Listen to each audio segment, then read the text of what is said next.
Welcome back once again. So we're starting a new unit, Ancient Rome, which is the longest of the year.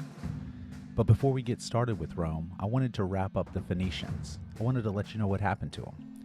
So as you remember, the Phoenicians are one of the oldest civilizations that we learned about during the Ancient River Valleys unit.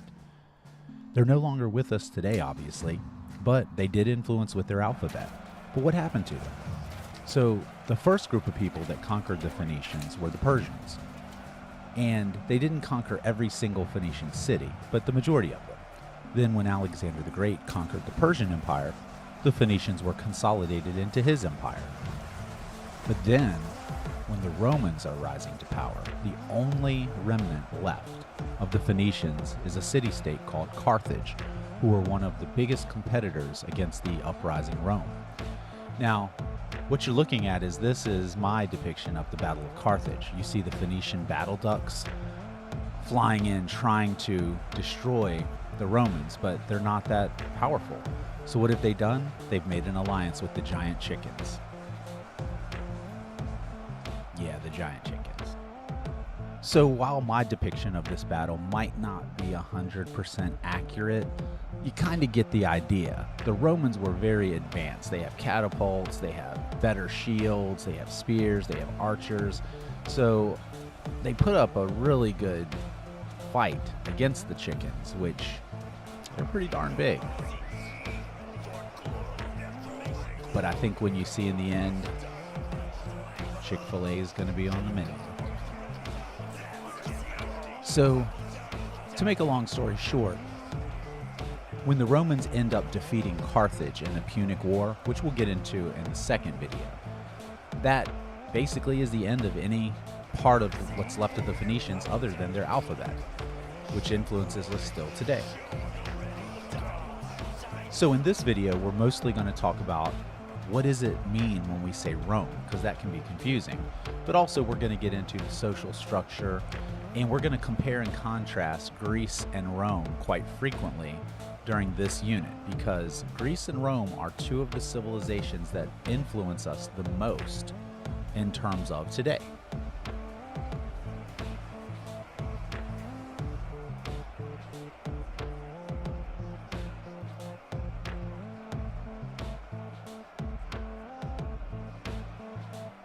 Okay, so what do we mean when we say Rome?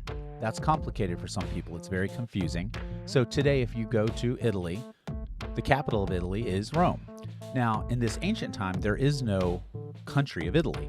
So the city of Rome was where everything begins, the actual city. And there's a long story about that. We don't have time for that. Hopefully your teacher discussed that with you during your regular class. This is for remediation. So second, when we say Rome, we might be talking about the Roman Republic.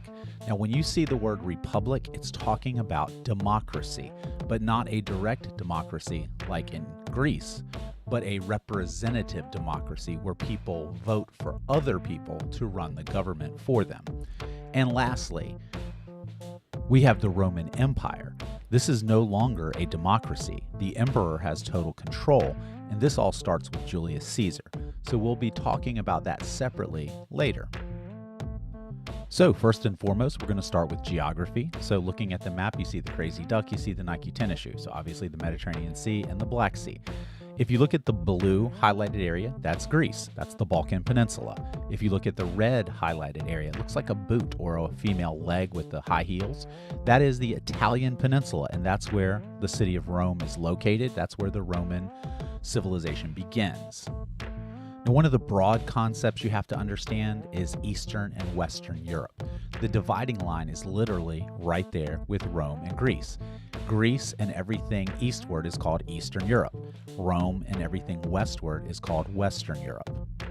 So one of the reasons the Romans had it made was because their geography protects them. The water is protection. It's hard to cross the water. You have to have ships. The mountains to the north of the Italian peninsula provide protection, just like the Himalayas did for India. If you notice, I put the mountains there to show you they protect, but also I put sharks all around the Italian peninsula to protect. Now, that's not literally that sharks are protecting them, I'm just showing you sharks are there, so it's scary to cross that water. Additionally, I have the skull and crossbones symbol. In the east, there were powerful enemies, and Rome is far away from them. And last, you see dollar signs all through the Mediterranean Sea. That's because trade was happening there. Okay, next up we have Roman mythology. This is pretty easy because it's basically the same thing as Greek mythology, but you have different names for the gods. And Roman mythology is literally based on Greek polytheistic religion. The Romans, early on, before they became a military powerhouse, they looked up to the Greeks. They saw how advanced the Greeks were, and they basically copied them in a lot of ways. So additionally, you have the same three things that you need to know. What explained Roman mythology? The same three things as with the Greeks: natural phenomena like rain, wind, tornadoes, etc., human qualities like strength, intelligence, wisdom, and life events like birth and death. So to repeat, Roman mythology is literally based on Greek mythology. This little chart here shows you how the names are different, but the gods are virtually the same.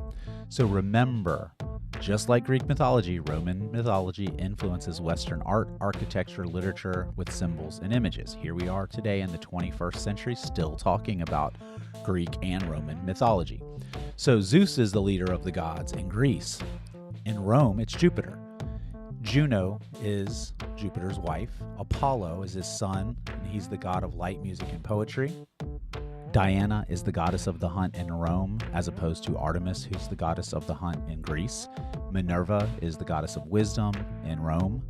She's Athena in Greece.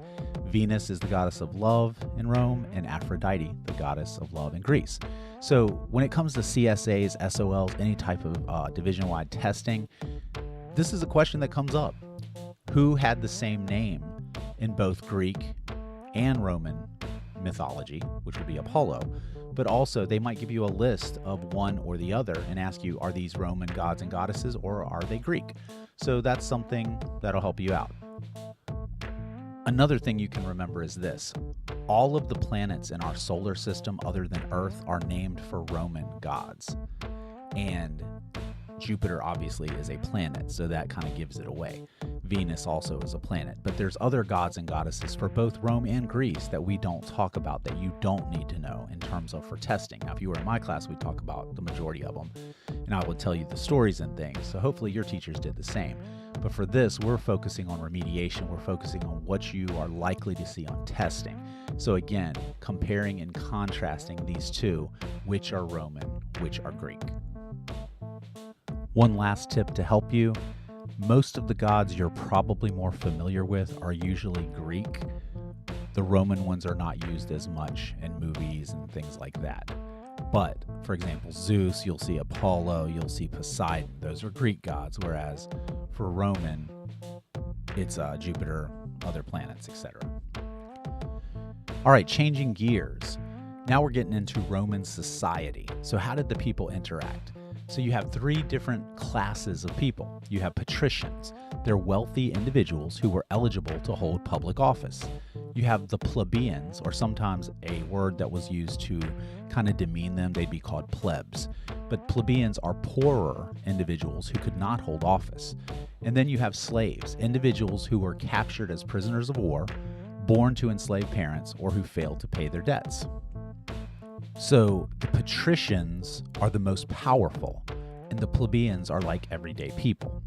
That's the easiest way to remember it. The patricians, fancier name, they're the most powerful. So I know you remember in ancient Greece, in order to be a citizen, you had to be a free adult Greek male. Well, it's different in Rome. So all patrician and plebeian men could be citizens. Now, in Greece, you had to be Greek to be a citizen, but in Rome, they do allow some foreigners to become citizens. You might ask why? Why would they do that?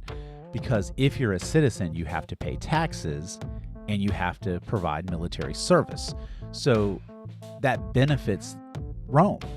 If somebody's rich, but they're from Greece, they might say, hey, we would like to let you be a citizen because now you're going to pay taxes. You're going to give us some of your money.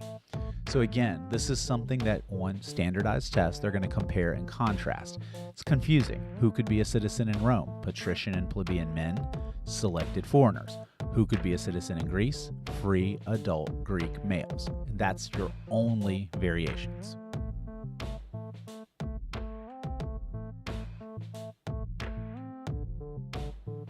So the last part of this video, we're going to focus on how Roman democracy is different from Greek democracy. Rome is way bigger than the city-state of Athens. Because Rome was so big, an Athenian direct democracy would not work. Roman citizens, the patrician and plebeian males and selected foreigners, they had to vote for other people to represent them in government.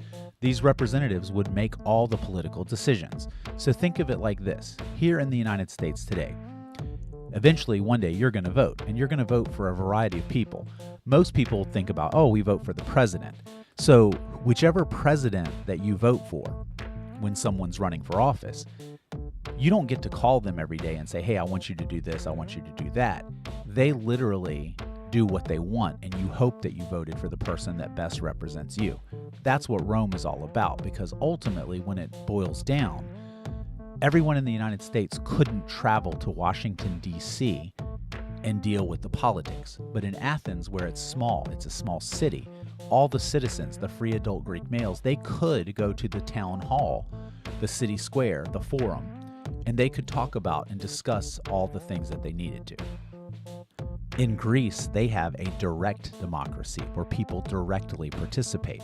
In Rome, it's a representative democracy where people are picked to represent the people who vote for them. Another word for a representative democracy is a republic. So the features of democracy in Rome, the main thing you need to know, they have 3 branches of government, just like we have in the United States. Roman ones are a little bit different, so let me discuss them. The Senate, this is where the patricians, the rich, powerful, they can be elected as senators, and they have the most power. Then we have what's called the assemblies. Now, we use that word today, and this is where we get it from. The assemblies are where the plebeians would go and vote for the people they wanted to vote for. And next, the last one.